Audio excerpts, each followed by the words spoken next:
શ્રી હનુમાન પુરાણ પુષ્પ 52।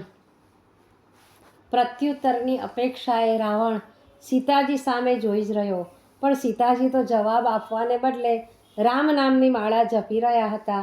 કાંઈ જવાબ મળ્યો નહીં એટલે રાક્ષસ રાજ ક્રોધે ભરાયો, પણ ક્રોધને દાબી રાખી સમજાવટ ભરે સ્વરે બોલ્યો, તું એમ માનતી હોય કે તારો સ્વામી કે દિયર અહીં આવીને તને છોડાવી જશે તો એ તારો મિથ્યા બ્રહ્મ જ નીવડશે। 100 યોજન લાંબુ સાગરનું અંતર કાપવું દેવોને પણ દુર્લભ છે, ત્યાં મૃત્યુને વરેલા માનવીની તો વાત જ શી કરવી। તે હજી મારી રાજસભા ક્યાં જોઈ છે? દેવો જેવા દેવો પણ મારા ચરણો ચૂમે છે। મારી હૃદય સ્વામીની બનવાનો નિર્ણય કરે તો તું પણ મારી સાથે સિંહાસન પર બિરાજી ત્રિલોકની સામ્રાજ્ઞી બની શકે તેમ છે। રાવણના પ્રશ્નનો સણસણતો જવાબ આપવા તૈયાર થયેલા જાનકીજી પળભર થંભી ગયા। વૃક્ષના થડ પાસે ઉગેલું એક તૃણ જમણે હાથે તોડી સીતાજીએ રાવણની સન્મુખ મૂક્યો। રાવણ એ રહસ્યને ઉકેલવા બુદ્ધિ કસી રહ્યો હતો, ત્યાં જ જાનકીજીનો તેજસ્વી સ્વર તેને કાને અથડાયો, તારામાં હિંમતનો તો પૂરો અભાવ છે। અસુરરાજ એટલે તો મારું હરણ કરવા જોગીનો વેશ તારે લેવો પડ્યો। મારા સમર્થ સ્વામીને મારાથી દૂર કરવા માયાવી મૃગ મોકલવો પડ્યો। મારા દિયરે દોરેલી લક્ષ્મણ રેખા ઓળંગતા તારું કાળજું કંપી રહ્યું એટલે તો તે મને ભિક્ષા આપવા બહાર બોલાવી। આ બધા તારા કૃત્યોમાં કાયરતા સિવાય બીજું શું દેખાય છે?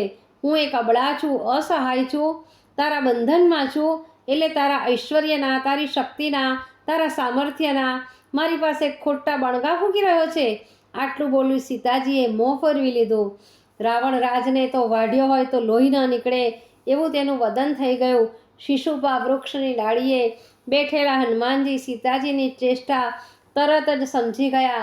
દશાનનની સામે તરણો મૂકીને સીતાજીએ સ્પષ્ટ સમજાવી દીધું હતું કે મારા સ્વામી તો 3 લોક અને 14 બ્રહ્માંડના સ્વામી છે। એમની અગાધ અમાપ શક્તિ પાસે તું તો માત્ર તૃણ સમાન જ છે। હનુમાનજીના હૃદયોદ્ગારો પોતે સાંભળી શકે એટલા ધીમા સ્વરે નીકળી ગયા, વાહ માં વાહ, તમે રાક્ષસ રાજને બરાબરનો તમાચો લગાવી દીધો। સીતાજીના સણસણતા જવાબથી રાવણ થોડીવાર તો દિગ્મૂઢ બનીને ઊભો જ રહ્યો। કળ વળી સ્વસ્થતા પાછી આવી એટલે જવાબ આપવા તૈયાર થયો, પણ ત્યાં જ સીતાજીના તેજસ્વી સ્વરે તેને થંભાવી દેતા કહ્યું, અંધારી રાત્રે અસંખ્ય તારાઓ ઝબૂકતા તે જોયા હશે, પણ ભગવાન ભાસ્કરના ઉદય પછી એક પણ તારો આ વિશાળ આકાશમાં ઘડીભર પણ થોભવાની દૃષ્ટતા કરી શકે છે? તારા આ ચમકારા ધબકારા પણ ત્યાં સુધી જ છે કે જ્યાં સુધી સૂર્યવંશી મારા સમર્થ સ્વામી અહીં આવ્યા નથી। એમના આગમનને હવે વધુ વાર નથી। મને અખૂટ શ્રદ્ધા છે કે તે અવશ્ય આવશે જ। ત્યારે તારી આ બધી શેખી, આ બધી પોકળ પ્રશંસાઓ સૂર્યના તેજ સામે આગ્યો ઝાંખો પડી જાય તેમ નિરર્થક નીવડશે। તારું મોત આજે પોકારતું લાગે છે। રાવણ ક્રોધે ભરાઈને ગરજ્યો, એનો જમણો હાથ તલવારની મૂઠ ઉપર ગયો।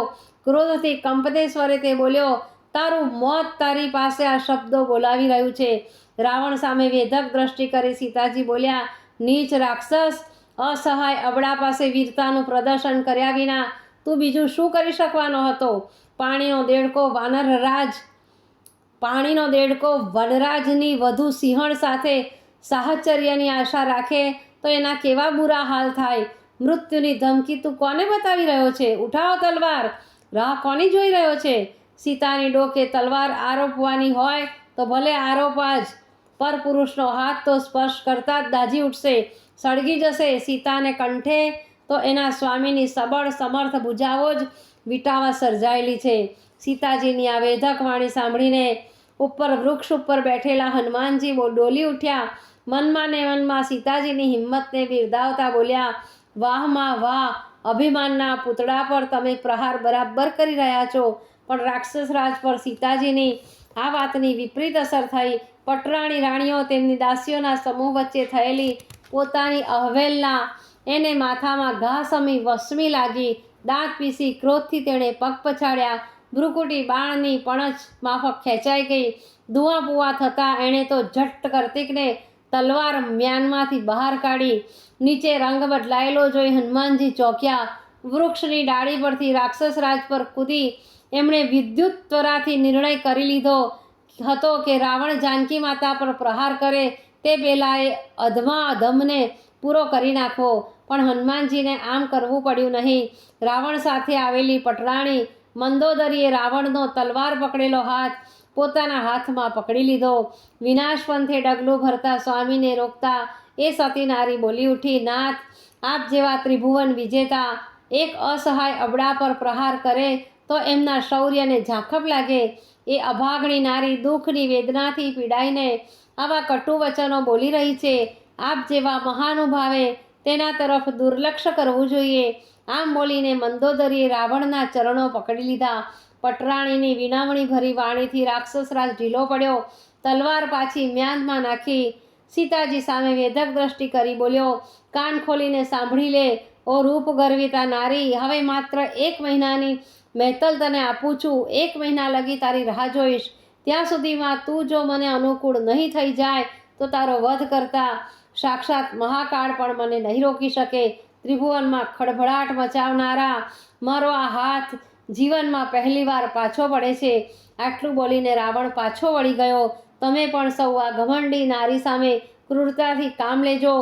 સલુકાઈ ભરી સમજાવટથી આ જિદ્દી નારી માને એમ નથી.